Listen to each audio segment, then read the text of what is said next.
Welcome again to Ham Radio Perspectives. I'm Quin, K8QS. I'm Tom, WA9TDD. Tom, this is fantastic. I tell you, these are the 10 signs that you are a real bona fide, or as they would say, bona fide ham radio operator. You have made it. In fact, Tom, I would say anybody who has already done all 10 of these, even if they don't have a license yet, the FCC should send them a ticket.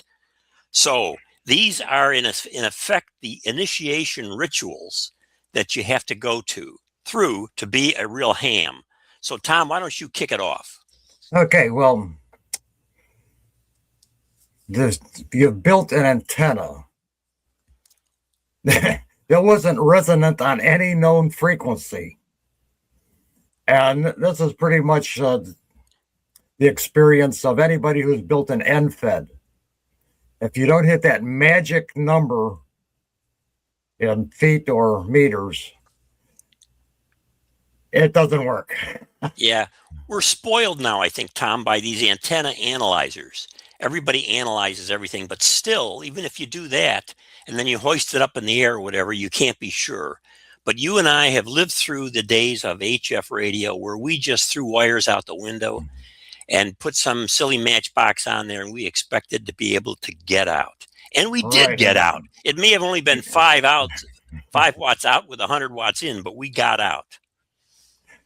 So that's number one. Number two is you went to a Hamfest just to talk to people and just to look. But then you bought a bunch of stuff that you didn't really need, a bunch of junk. Then you're a real ham operator. In fact, if you brought a cart in and you loaded up a wagon, I see these guys with wagons coming in and loading them up. Man, those are real ham radio operators. What do you think, Tom? Right. I went to a ham fest once, and it was a open trunk type ham fest. And there was a young lady there with a baby in her stroller, just pushing it back and forth. I don't know where the husband was. He took off. But I felt so sorry for him. I bought a watt meter from him that I didn't need. Oh, boy, you're a pushover. We all know that. Yeah.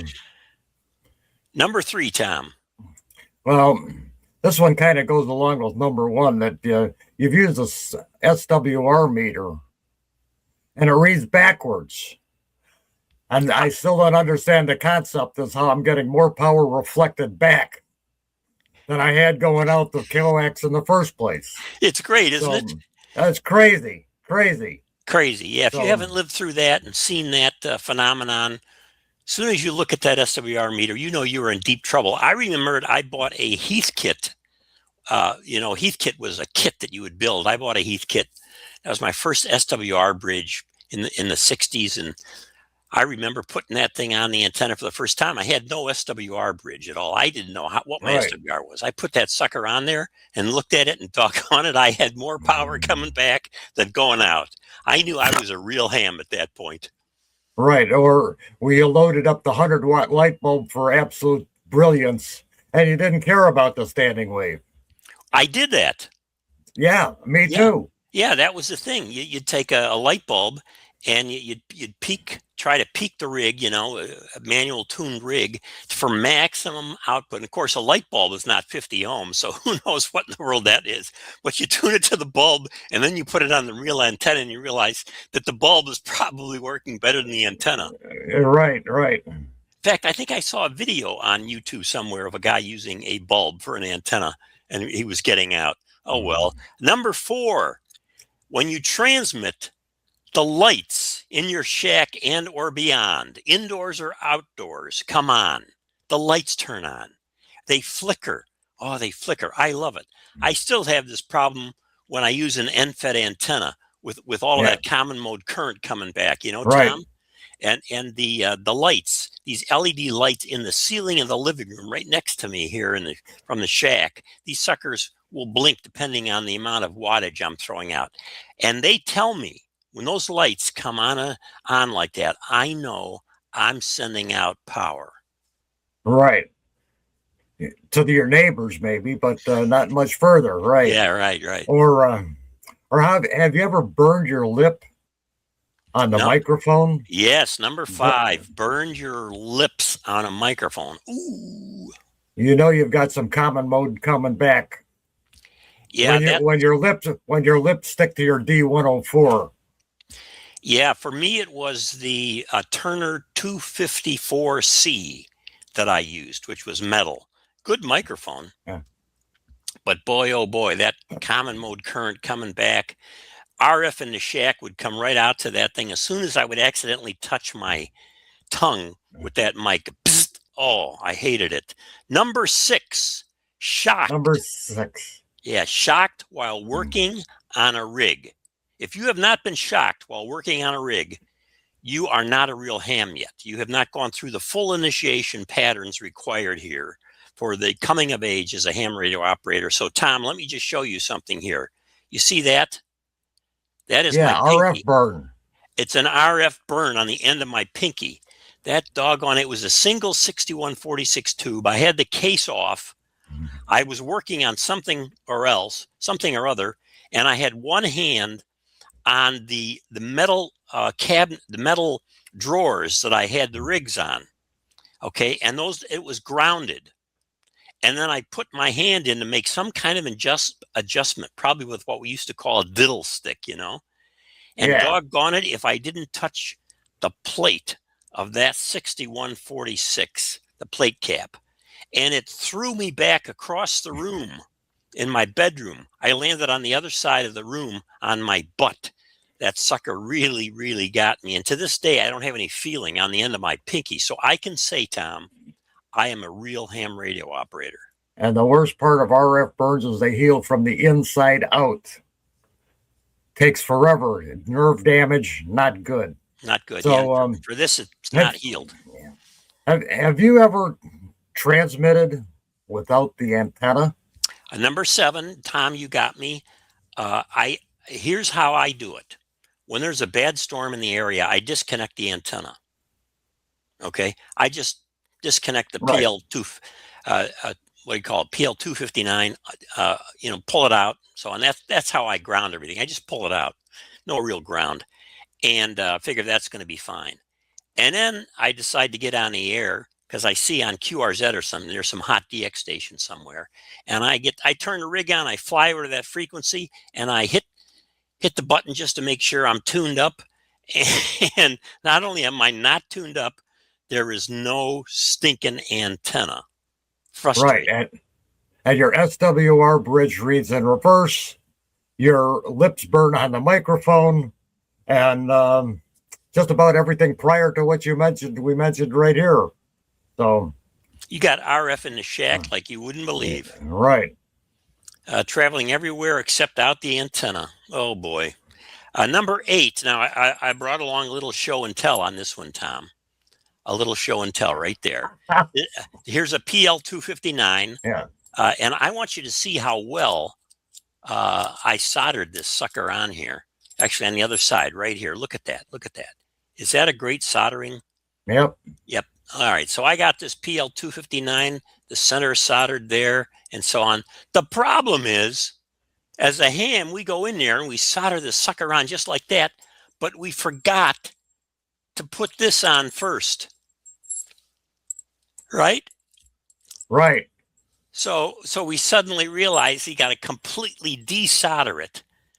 And maybe even it's so bad at that point because we did such a good solder job trying to unsolder and all that we ruined the doggone thing. And I've had the center of these PL259s actually melt when I tried to desolder everything and had to throw them out. So go ahead, Tom. Had a similar one where we were installing our first FM station in college, where we're changing from having a carrier current AM station to a 10-watt local FM station. We had the transmitter in the basement of the chapel, and we spent hours trying to feed RG8 between the walls, up through the church, into the steeple, 60 feet up into the steeple for the antenna bay. Now, we did have the end soldered on the PL259. We also had the ring properly on the 259. except it wasn't screwed on to the PL-59. So we had about 80 feet of coax running through the wall. Somewhere that ring was still hanging on the coax, but was never connected up to the PL-259. Same effect. You're up 60 feet in a bell tower. You have to desolder it, put on another ring, and solder that sucker back together. So life is rough. Life is rough. So really, that's part of the initiation, becoming a real ham. What's number 9, but Tom? number 9 is when you're working on an antenna in terrible weather. Back in Indiana in the winter, it's snowing. It's 20 degrees out. You're outside fiddling around with your antenna. I don't care if it's a wire, if it's a vertical, whatever. But you're so dedicated to ham radio that in spite of the weather, you have to be out there working on your antenna. Maybe even if it doesn't need anything to be done to it. But just because you're a ham, you're dedicated to the hobby and you need to work on your antenna in the worst weather possible. That's it. And I think we kind of get OCD about having to work on the antenna. Once we get the notion of something that we can do to improve it or fix it, we got to do it no matter what the heck the weather is. And hot, cold, rainy, snowy, windy, we've all done it. So you're not initiated into the real hobby of ham radio until you have frozen your, well, let's just say something off while you're out there working on the antenna. Now, number 10, this gets a little ethereal, but it's important. Have you dreamed about having a big high tower with an antenna up on the top? Whether it's dreaming at night or daydreaming during the day, if you haven't dreamed for that, you are not a real ham. So these are the 10 signs that you're a real ham radio operator. And as we said at the beginning, Tom, anybody who's done all 10 of these probably should be sent at least a technician ticket by the FCC. I agree.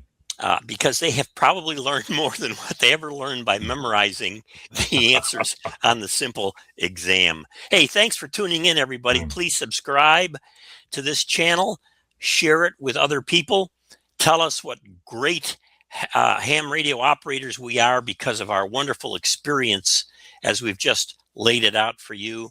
Yeah, and we've got many, many more good videos coming. Stay with us. We're about to hit 3,000 subscribers. I think we're 4 away, Tom.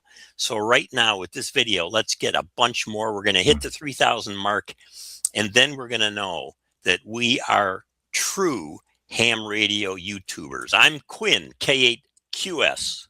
I am Tom, WA9TDD. And this is the one and only Ham Radio Perspectives. Adios, gang.